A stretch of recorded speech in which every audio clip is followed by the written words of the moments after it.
I think we'll go ahead and get kicked off here. A few minutes in, we have, I see a lot of familiar names and love seeing some new ones on those of you who are joining us here live. We've got a packed agenda with, industry insights and best practices from this crew planned for you today, as well as Q&A live and answering some of the questions you all submitted ahead of time at registration. So feel free to use your Q&A kind of tool to drop us some live questions, and we'll try to get to those as we can or in the actual Zoom. But today, if when I go to the next slide, we have, such a stacked agenda and stacked speaker panel. I have the privilege of being with these fabulous people. Keith Robinson, all things real estate extraordinaire. He is the Chief Strategic Officer at Next Home. We also have Susie Savage. I mean, love that last name. I might change my last name, Susie. Renowned real estate influencer and associate broker, certified mentor at eXp Realty. We have Joe. Joe, many of you know, CEO of Inside Real Estate, also more than 20 years in the real estate tech industry. Really, his mission and vision is driven by being a trusted partner to each of you, agents, teams, and your success. We also have George Mountis, who has over a decade in real estate technology experience and really focus on, building for customer outcome driven solutions. He leads our front office suite and portfolio. And then Graham Canavitt, VP of our back office portfolio, who has really deep experience in that space, as well as a deep focus on modernizing the back office. So with that, I'm going to turn it over to Joe and this incredible team of experts to share their strategies in navigating what has been an extremely fun, challenging, and confusing time for real estate professionals in the industry. So Joe? Thanks, Shannon. Yeah, I appreciate that, and too kind. But honestly, I'm biased. But this is a fun group to have the conversation with. I think one of the things, guys, as we dig in, one of the things we all have agreed on is there's been a lot coming at us. Not only change, but just information. You just have a ton of information that's been kind of coming at us the last while, and to the point that you have a bit of information overload. I think if you're out there, you've seen headlines of kind of all sorts, and many of those headlines have been, scare tactic style headlines. Many of those have been, is it clickbait? I don't know, but it's to get a bunch of clicks out there, to get consumers engaged in the news and those sorts of things. What we're kind of hoping to do today is to try to get clarity on where we've just come through. There's been a lot of content out there. You see all the folks on this call have been on other calls as well. And so we're going to try to just set a couple of kind of clear lines in the sand. We also want to then say, hey, what do we all do about it? Obviously, August 17th hit. Maybe it was a little Y2K for you. I don't know. There was some elements of Y2K for me, for those of you who remember that moment. But what now? Where do we focus next? And so really that's where Keith, as we dig in together, Susie, as we dig in together, we'll try to kind of get it into where do you really focus to make it most productive, most profitable? And then George and Graham will help us with some, hey, how are we trying to make sure the tech is working for you with that? To start, we'll just quickly hit on a couple of things you've probably seen and heard. First, the NAR rules and the statements on the settlement. You've seen this stuff. You've probably read it a few times yourself. There's really two most salient points in kind of the settlement that most of the conversation is revolving around. The first is around agent and buyer compensation and coordinated compensation. As we know, compensation specifics are no longer displayed in the MLS. We've gone ahead and included NAR's kind of the text from NAR's settlement FAQs, so you can see that. And so the text from NAR's kind of settlement FAQs is there. They obviously worked really hard on that kind of text. You can read it and see the specific words they used and didn't use.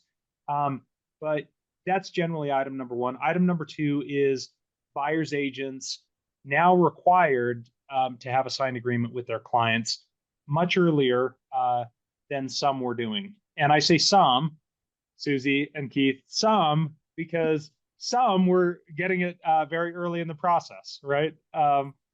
But some were not, and this is now kind of a required kind of item. So 1 and 2, we're not going to spend a bunch of time on those. Those are just pretty clear. You can go look that up. We've got the link in there. Here's what I would say. This is where the settlement landed, Keith. This was not anyone's kind of like intended design. NAR didn't intend to kind of get to that spot. And frankly, neither did the plaintiffs and the plaintiffs' attorneys. So this is kind of where we landed, but it doesn't actually reflect what their intent was, right? Yeah, I've done a lot of these. I can't remember where I heard it. Otherwise, I would give attribution. But one good way to describe the settlement is it was pretty clear on what you can't do, but not very clear on what you could do or how to do how to do what you need to do, right? So it gave us some clarity on what we can't do, but it didn't give us a ton of clarity on what we can do. Right.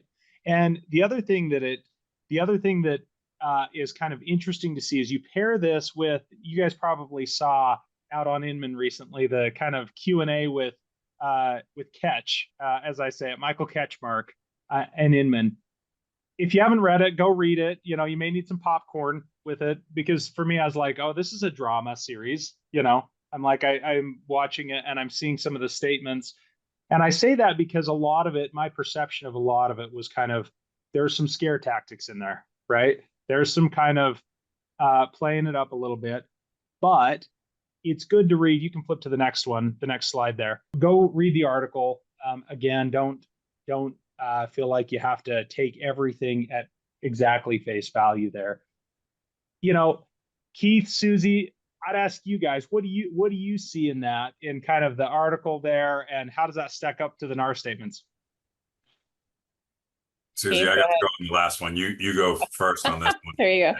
All right. So I'm in Kansas City, and we've been practicing buyer's agency as long as I've been in real estate. So when I read through this in my market, I'm just doing the same thing I always have been from the very beginning.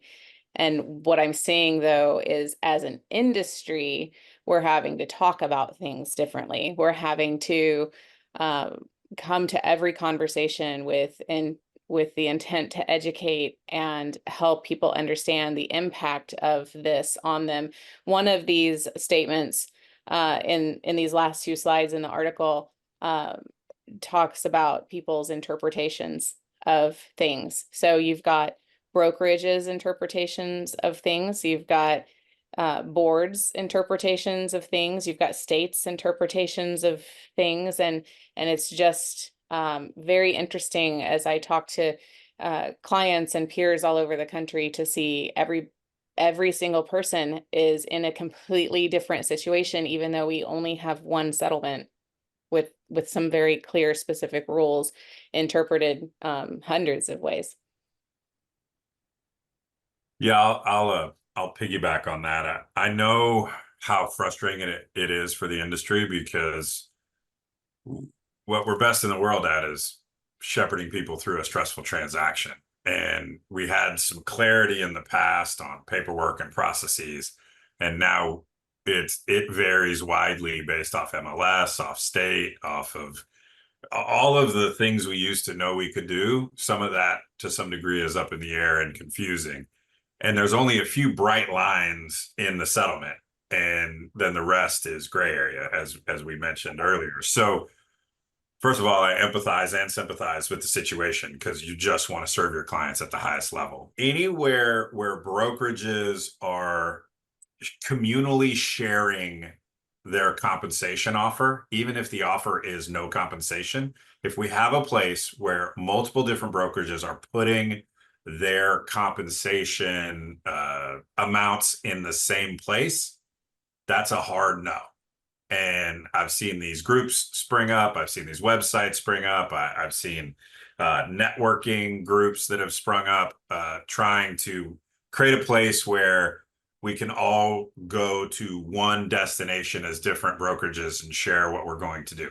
Stay away from those groups. Stay away from those social, if it's a Facebook group for your local, if it's, a group of people saying they want to put the last two numbers of the price will reflect compensation. That's the most creative one that I have seen. Just stay away from all that noise. The risk isn't worth it. So one bright line for you at least is if there's multiple different brokerages publishing this information together, stay away from those spots. Yeah. Yeah. We see that as well. We see a lot of straining, and it's natural, guys. It's natural at a time like this to strain to keep a hold of, as Keith mentioned, you got all these things moving around. It's natural to strain to keep a hold of the norm that you know, and to try to kind of say, okay, how do I fit this to the norm that I know? And I think from our perspective, look, I agree that I think there's some of these folks waiting. They're pretty clear about it. I think in these statements there was a little bit of like very light feigning toward consumers, like we're helping consumers. He tried in one sentence, I think, but the rest of it was basically like, man, we are giddy. But look, all that being said, there is a lot to be excited about right now. I think there are some good dynamics and good trends that come out of this, actually. But it takes some change and it takes some work. One last thing that I'll say before we get into some of these areas where you can focus really productively is, you saw, maybe some of you maybe did, our statement a couple of weeks ago where we said, look, we think this is a moment where you shouldn't spend a lot of energy trying to figure out where to work that number in, where to work that compensation number in. Like, we don't think that's the right place to spend a ton of time and energy right now.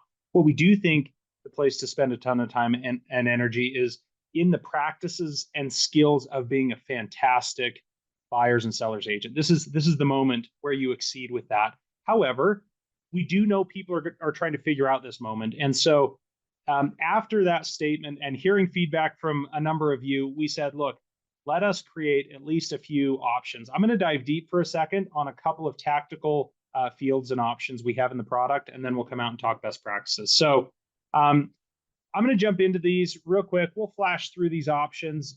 We've got some other communication out there where you can see this as well. We have gone ahead and set up a path where in your kind of tech ecosystem, you can go, you have to sign a feature access agreement first, and then you can go actually enable a seller willingness to provide concessions field is what we call it. I know there's a lot of debate about the words used. Just go with me for a second. But seller willingness to provide concessions field. You then have descriptions and options for additional settings that you can enable here. George, I don't know if you want to quickly flip through these with me and kind of hit on how that feature is set up and what's coming soon on it. One thing it's probably worth noting that there were two things that we've accomplished since August. That August deadline. We removed all references on the websites regarding compensation concessions from the MLSs, and then all commission compensation related references to existing listings have been removed completely. So no new listings will reference compensation fields or coming from the MLSs. So despite that change, brokerages and agents have continued to share details about seller offered concessions on their websites if they own the listing and they own the website. So they're able to share that. So what Joe was showing is once you sign that agreement, somebody at IRE will turn this on, and you will have a new field as a company admin to go ahead and turn that on, and you saw some of those fields. And when you turn that on each listing that you own or your brokerage or company owns, you'll be able to turn on this section where it says willingness to provide concessions. So when you go ahead and turn that on, depending on how your admin has set this up, it'll pre-populate with a disclosure that is up to your admin, your company admin to put in. And then it'll allow you to add maximum total concessions, whether you want to put in a percentage for that particular listing or a flat fee. So once you hit save, you can go ahead to the next screen. Once you hit save, it'll publish on your website. And so you'll be able to see the language from the disclosure that your admin and company have chosen, and you'll be able to see that actual percentage or flat fee. And we've labeled it concessions, as a default. We wanted to get this out in your hands so you can test it out and try it. And then shortly after, in the next about a week and a half or so, we will be adding the ability, a little bit more flexibility, adding the ability to go in and change that language. If you don't like the word concessions that we use, you can go in and change it to whatever you would like. You'll always be able to change the description like it is today. And then you can also change the label of the actual field title. Today we say maximum total concessions. You could say maximum total compensation. It's really up to you. So this gives you a little bit more flexibility. There's been a lot of feedback around the language that we were using and what we recommend. And so we are going to give you that flexibility in about a week and a half or so with this new mini enhancement.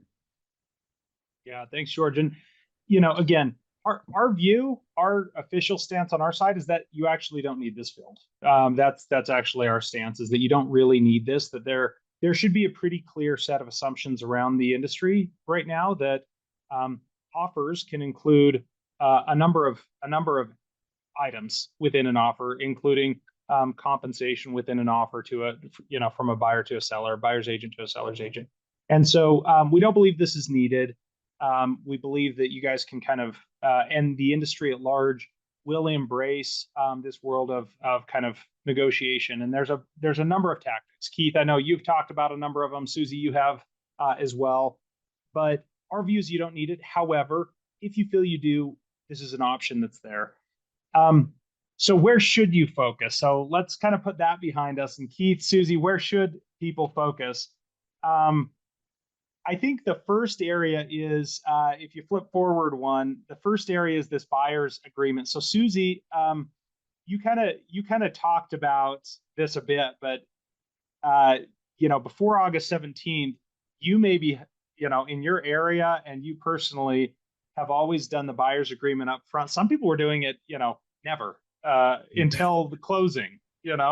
They're like, oh yeah, I think I'm supposed to actually have this. How does it work now, Susie? So here for me, it's not any different. So before August 17th, what I do in the Kansas City area isn't any different. And that would be the same in the states that already have experienced the practice of buyer agency, whether optional or not. There are lots of people who have, but there's a lot of people who haven't. And as an industry, we tended before August 17th, I would say, my opinion is that we tended to focus more on the transactional side of the process of buying a home. And now, since August 17th, as an industry, we really have to shift and focus. And I know Keith and I share the opinion that we really have to focus on the upfront, the more consultative, educational side of the process. Just like you don't wait until you're 64 to go see an investment advisor to plan for your retirement. This is a huge investment that people are making, and we have to stop. And if we haven't already, we have to focus more on that process at the beginning, and transparency and education and what these changes mean to the consumer and our fellow agents, because there's a lot of agents we're working with that aren't quite up to speed. They haven't had the webinars and education and training. They might have had it available, but they haven't experienced it. So a huge shift up front.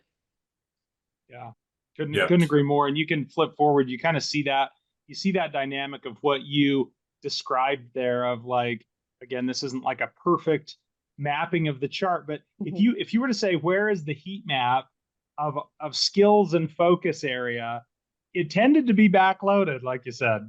Right.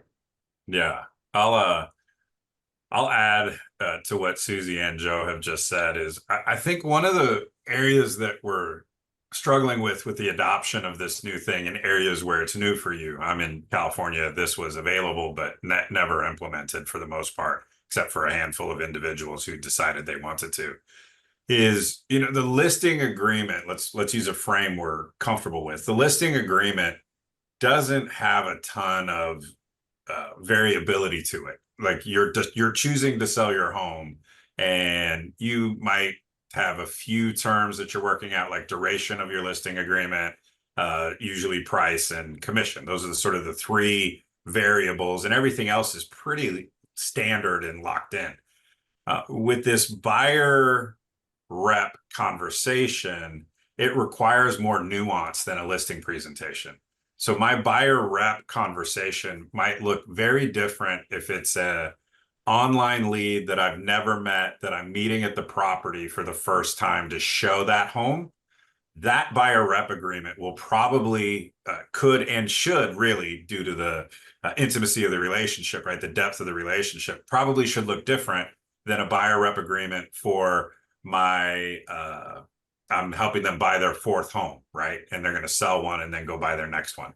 Those two buyer rep agreements probably will look really different, meaning the first one may be non-exclusive, duration of a day just for a specific property, so that you can honor the terms of a buyer rep agreement and still show them the house in an attempt to establish rapport and then convert them to a buyer consultation, where the past client will just meet you for a buyer consultation first. And so it'll be much more like a listing presentation in those environments where it's a repeat client or a referral.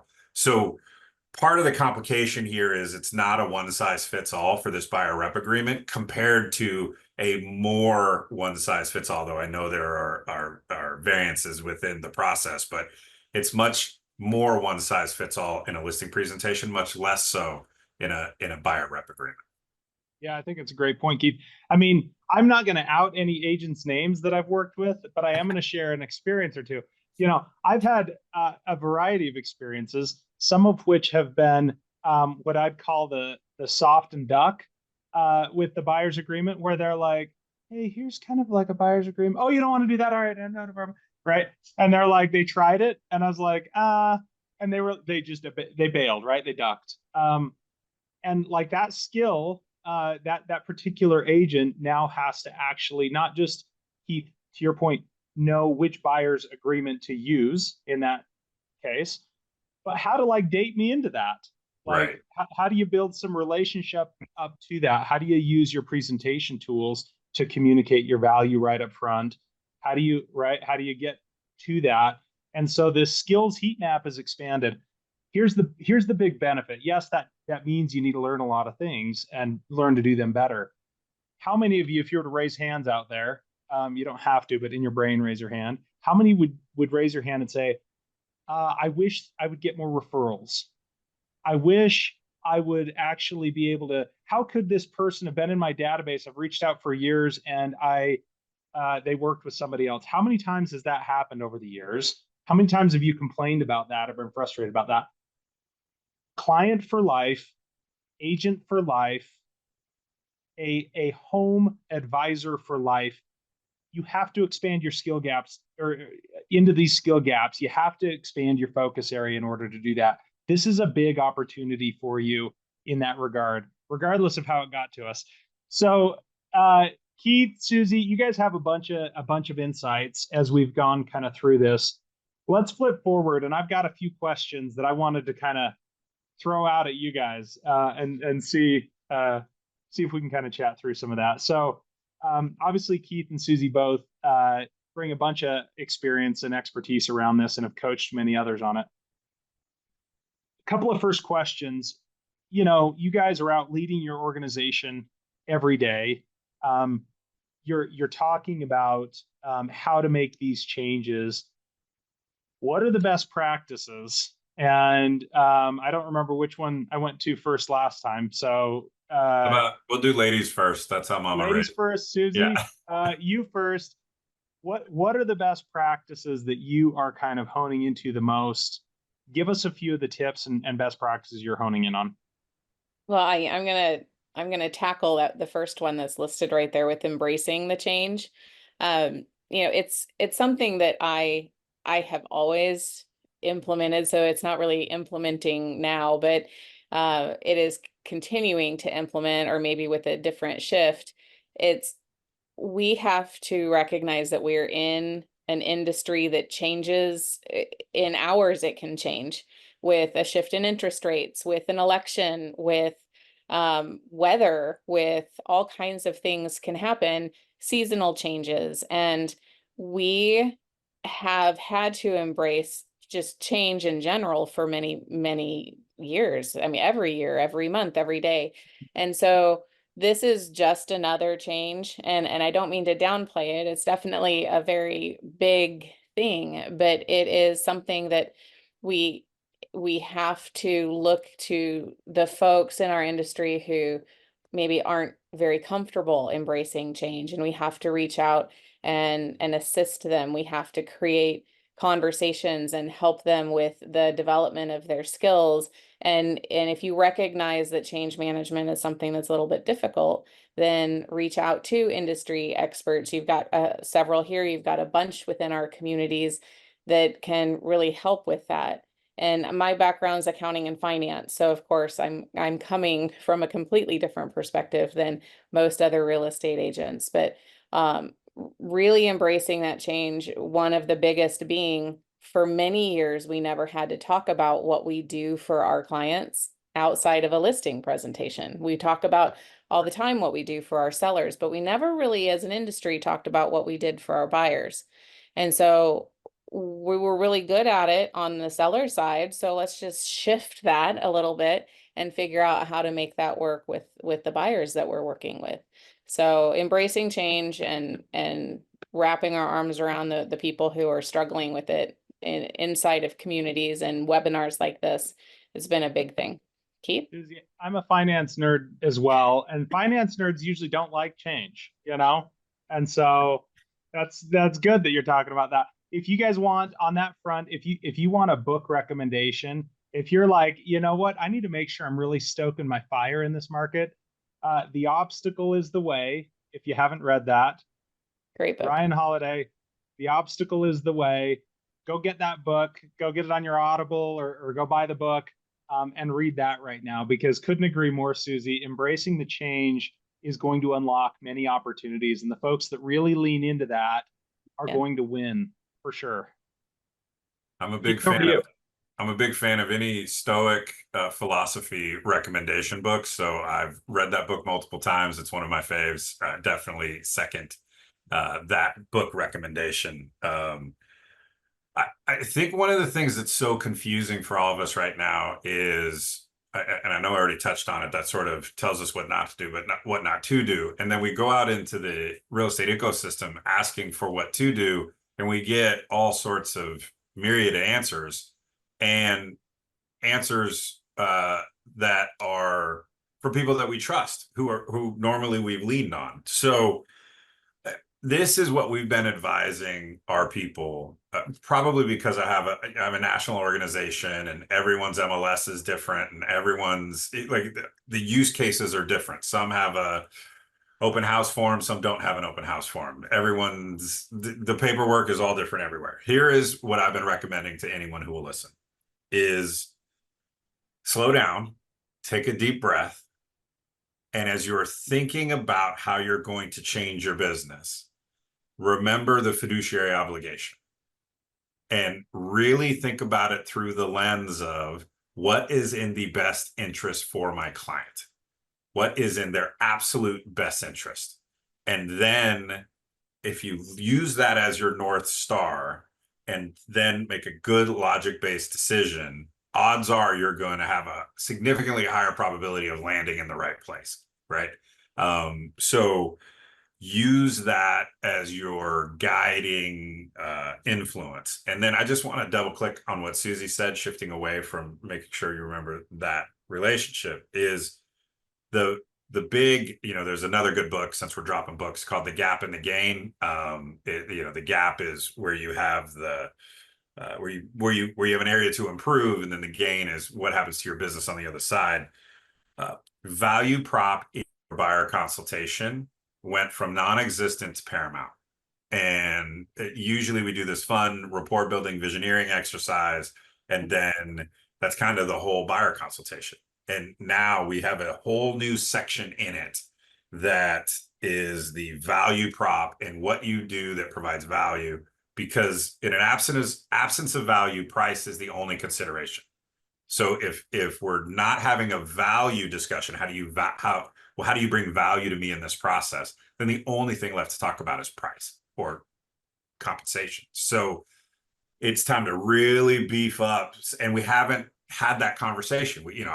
Number one complaint is from the consumer is lack of follow-up. So maybe you want to implement a 30-minute rapid response guarantee to any and all inquiries from my buyer clients, right? Okay, maybe you don't. Maybe that's the worst idea ever, right? But I don't care if you hate all my ideas. I care that you create your own, so that you have an offering, so that when you sit down with a buyer and you're thinking about all the tools in your toolkit from Inside Real Estate or from your broker or for wherever they're coming from, here's all the tools in my toolkit, and look at them through the lens of how does this provide value to my buyer, and then communicate that value so that when it comes time to discuss compensation, it's an easier conversation.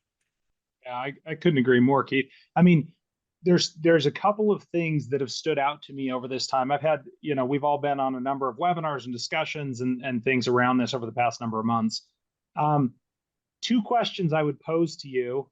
Feel free to jump in the chat or Q&A. Maybe we turned the chat off. I don't know. But if you can't chat in, raise your hand or write it down or something. Two questions I would ask you. How clearly is that value prop written down right now? How clearly is it written down? Do you have a program on a single page, even outside of your buyer's presentation, if you haven't gotten to updating that, although you should, do you have it written down on a single page that you could hand to me, never say a word, and I could understand, damn, you're valuable. Yeah. If not, you're behind.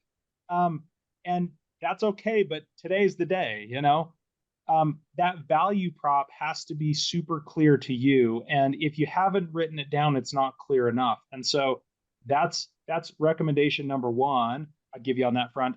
Recommendation number two and question number two is, how many can raise their hand right now and say, my role-playing group is, and list off the names, and I'm not talking about like Halloween dress ups or any other kind of, I'm talking about sales role-playing. Keith, dang it, Keith. Why are you always going there? I'm talking about, just kidding. I'm talking about sales role playing.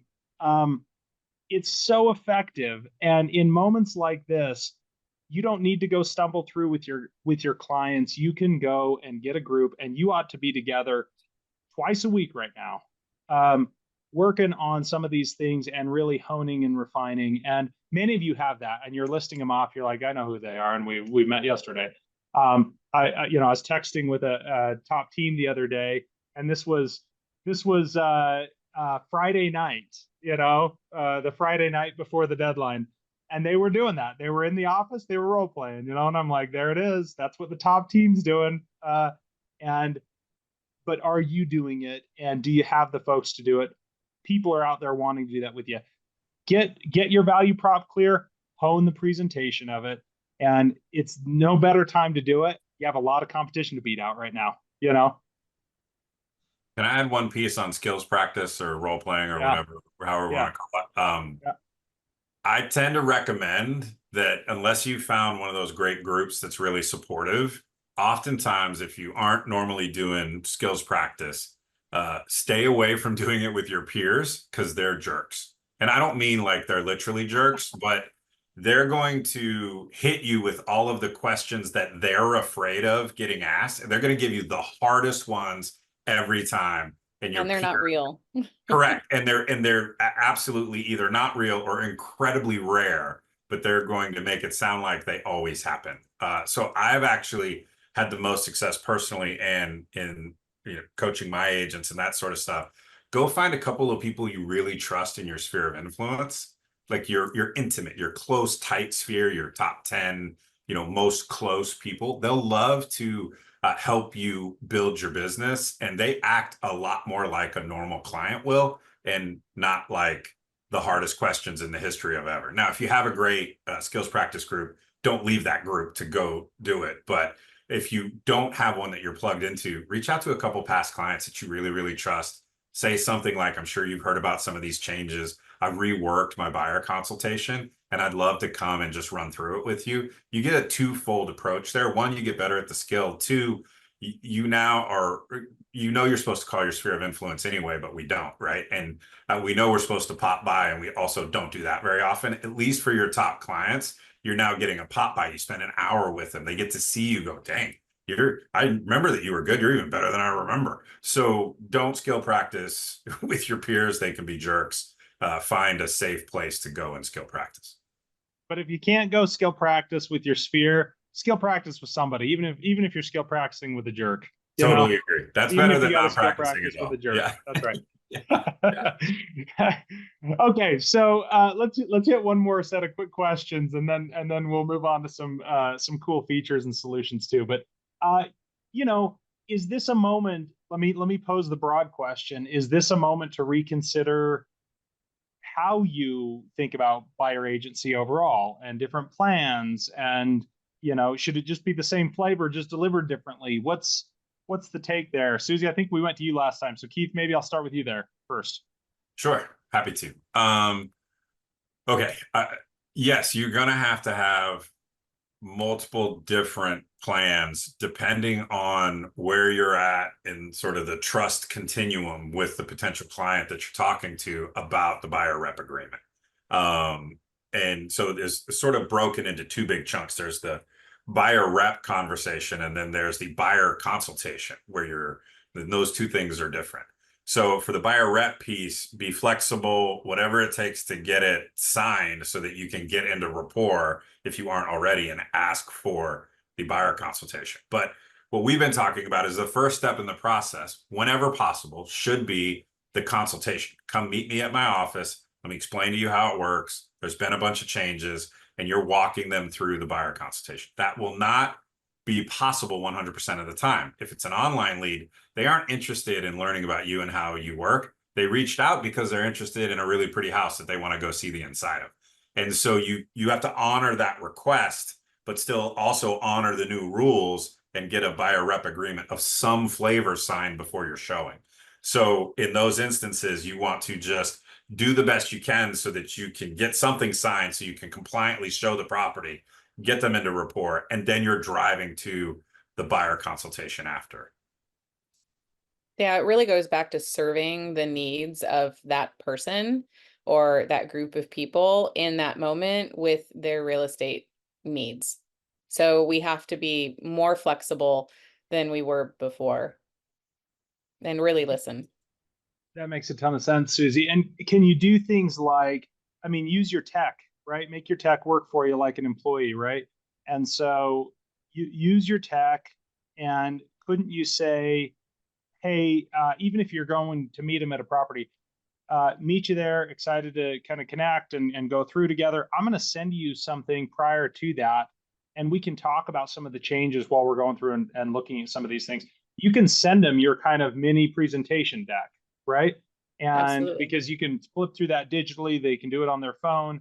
And so if you're thoughtful about how to approach these things, you can do that. Frankly, you could roll up to the house and see the heat map of what they're looking at and most interested on your presentation, right?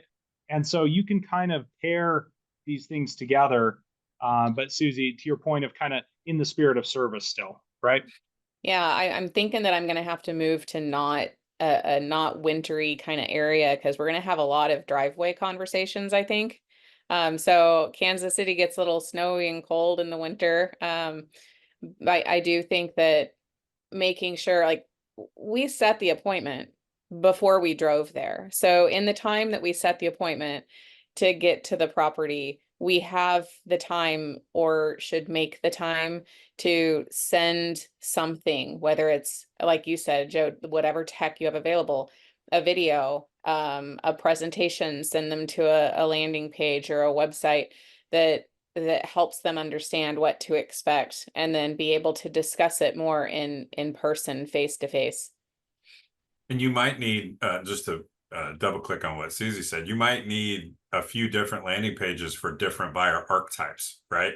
My landing page for, and I just keep using online lead because it's sort of the least connective tissue, right? So, but my landing page for an online lead should probably look really different than my landing page for someone from my sphere of influence or from some other lead source. So you might need multiple landing pages, and what I'm explaining or focused on might be different based off of the buyer archetype. And in some ways, this is kind of the things we always sort of knew we should have been doing for our business, but we maybe never got to, right? Like some of these pre-appointment outreach and pre-appointment education process, right? We always kind of knew we should do that, but I'll just cover it when they get here.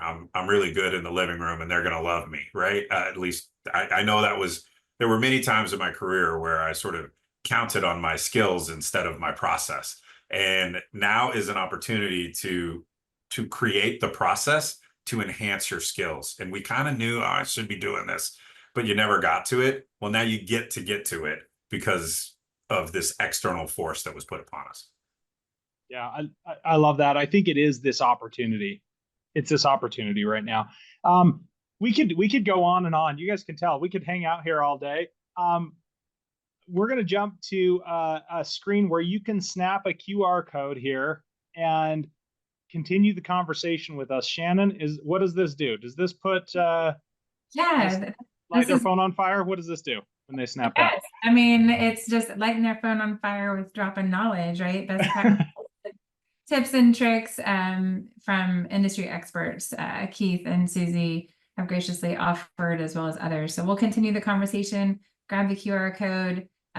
You can also drop in your Q&A, your questions here live. We're managing all of those. Thanks for the participation and lots of great questions coming through. But yeah, this is to continue the conversation with us live, Joe. So awesome. Keith, Susie, thank you so much. We want to take a minute too now and share a few features. There's some features and solutions that you have today, or you may have today, and there's some updates to that as well. So George, I'm going to toss it your way, and then from you over to Graham as you guys run through some feature updates here.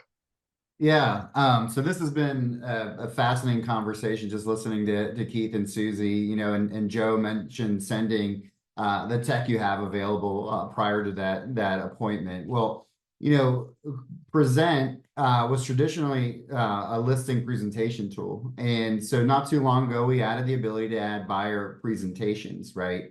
And so, the timing is perfect because we feel like it's more important than ever to capitalize on that when the representation format designed specifically for buyer agents and buyer representation. So, this particular feature really allows you to articulate and visually communicate your unique value. You heard Susie and Keith talk about, how do you, express your value as a buyer agent, and this is designed for that particular reason. You can also add information about the buyer agent compensation in your presentation. But one of the things that we've recently done is we made it easier to share the buyer rep agreement right in the presentation with a very simple call to action, very simple click, and this makes it easy to get it signed. So there's no more kind of jumping around between the apps and fumbling around with your email and sending this. This is actually just, you create the presentation, you put all your value proposition as a buyer agent, you put the click to action in there to actually get that buyer agreement signed, and then you can show up and do that presentation either virtually or face to face. So, and lastly, one of the cool things here is the presentation analytics that the Core Present gives you, helping you stay on top of all the trends and everything that folks are doing. So that's pretty unique and new to what we've done, and the timing has been perfect. George, let me mention one other quick thing on the presentation. Love the points that George is highlighting there with kind of the simplicity of sending it. the thing I would say is top producers are not great at every single thing, right? The top producers out there in the market, whether you're one of them or whether you're looking at one of them and you're like, I'm coming for you, sucker. The top producers in your market are not great at every single thing. They're typically very, very good at a few things. And they typically have some go-to tools that they're very, very good with. If I were to give you a recommendation, make this one of the tools you are very, very good with.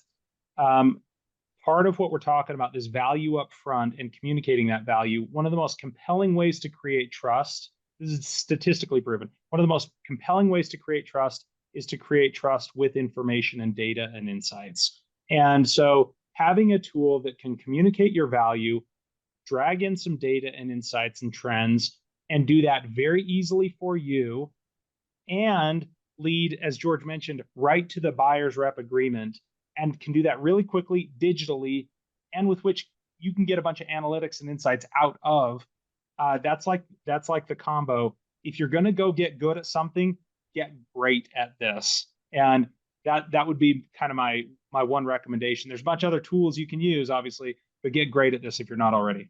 And Joe, to piggyback on that, with where Keith was talking about having different landing pages for the different types of buyers, you would want to have different presentations for different types of buyers as well, because the value that you provide to each group could be different. The messaging could be different. The end result's the same. You're going to help them purchase a property. But as far as the messaging goes, you have the ability to take the bits and pieces within this and drag and drop and add the ones that you need for each of your different messages, which makes it really easy for people to use. I love that. All right, thanks, George. Back over to you. Yeah, I can go to the next enhancement. So very shortly, we're rolling out a very small but key piece of functionality in the Open House app. And so what you'll see here is a new question.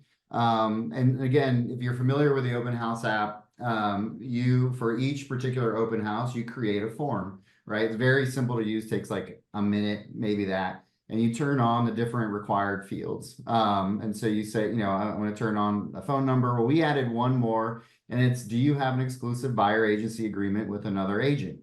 And so what this does is when they fill this out, we now have data on exactly who that agent was, and if they have buyer agency agreement or not. Right. And what this does is it feeds it into the timeline of the contact. And so you have a timestamp of when that contact came in. And you also know if they actually do have a buyer agreement. So it really aligns with your legal requirements, ensuring you that you've kind of done everything that you're supposed to do there. And it creates a level of transparency with your clients. And so this is a very small enhancement. It's rolling out to all the open house apps very shortly, and we're excited for you guys to test it out.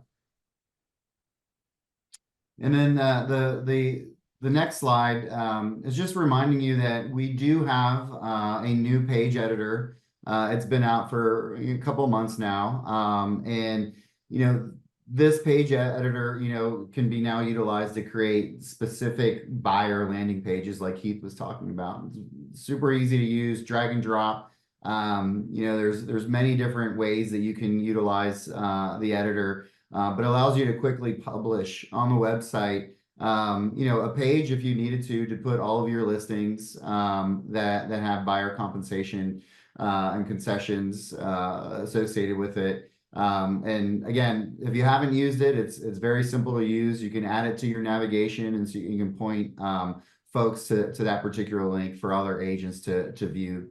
So I don't know, Susie, if you have any other ways that you've utilized the page editor. I know we've talked about this a few times.